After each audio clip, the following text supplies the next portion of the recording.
வணக்கம்.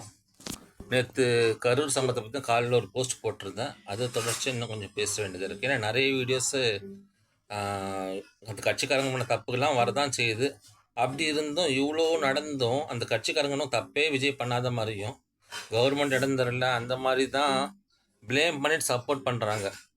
அது கிராஸ் பண்ணும்போது இந்த கட்சி பாடல்கள் வரும். உங்கள் விஜய் உயிரா வருவேன்னு சொல்லி என்ன ஒரு போடுறானுங்க பிரச்சனைக்கு.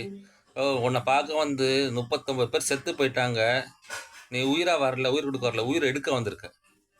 நீ உயிர் எடுக்க வந்திருக்க. சரி, செத்துட்டாங்க, கண்ணு முன்னாடி மயங்கி விழுறாங்க, உனக்கு மீட்டிங்கில் அட்ரஸ் பண்ணுற, அவங்கள காப்பாற்றணும்னு உனக்கு தோணலை. சரி, அதெல்லாம் முடிஞ்சிச்சு. ஹாஸ்பிட்டல் போகிறாங்கன்னா ஒரு நாள் ஸ்டே பண்ணிட்டு போக கூட அந்த கர்டசியில் ஒரு மனிதாபமானம் இல்லை. இதில் நீ என்ன கட்சி தலைவன்? அவங்க என்ன மற்றவங்கள பார்க்க ஒன்றை பார்க்க வந்து உனக்காண்டி உயிரை கொடுத்தவங்களுக்கு ஒரு 2 செட்டு கண்ணீர் விட முடியல. இதில் வந்து நீ நடிப்பு என்ன மாதிரி நடிக்கண்டா நீனு?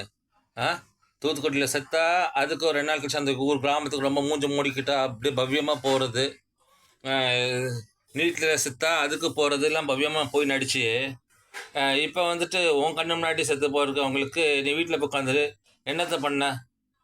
ஆஃப் நைட் போகிற யோசிச்சு 20 லட்சம் ரூபா அனௌன்ஸ் பண்ணேன். ஒரு பேட்டி மக்களை சந்திச்சு ப்ரெஸ்ஸை நடந்துச்சு, இதுதான் நடந்துருச்சு, எதிர்பார்க்கலாம் சார், வருத்தம், ஒரு சின்ன கர்டசி அது கூட உனக்கு இல்லையே. அந்த இறந்து போனவங்களோட ஃபோட்டோஸ் வாங்கி உங்கள் வீட்டு வாசலில் வச்சு ஒரு அஞ்சலி செலுத்துகிற அந்த இது இல்லையே. ஃப்ரெஷ்ஷாக உயிரோட பணத்தை இருக்குமோ அந்த பணத்துக்கு போய் மரியாதை செலுத்தாத நீ, செத்ததுக்கு அப்புறமா அவங்கள அவங்க வீட்லேயோ ஒரு மண்டபத்திலேயோ கூப்பிட்டு ஆறுதல் இரங்கல் தொகை எல்லாம் கொடுத்து என்ன பிரயோஜனம்? செத்தவங்களுக்கு பிள்ளை வருமா?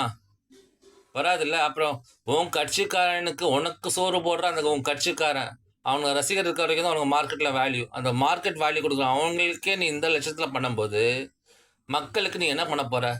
சைக்கிளில் வந்து ஓட்டு போட்டுட்டு அதெல்லாம் பண்ணிட்டாலும் பாலிடிக்ஸில் ஆகிட முடியாது. அரசியல்ன்றது மக்களுக்காண்டி வரணும். வண்டி விட்டு இறங்காமல் சனிக்கிழமை பப்புக்கு போயிடுச்சு மக்களை பார்த்துக்கிட்டு போனாலாம் வேலைக்கு ஆகாது. ஒரு பங்க்சுவாலிட்டி இருக்கணும், ஒரு க்ரெடிபிலிட்டி இருக்கணும், ஒரு அக்கௌண்டபிலிட்டி எதுவுமே இல்லாத உனக்கு எதுக்கு அரசியல்?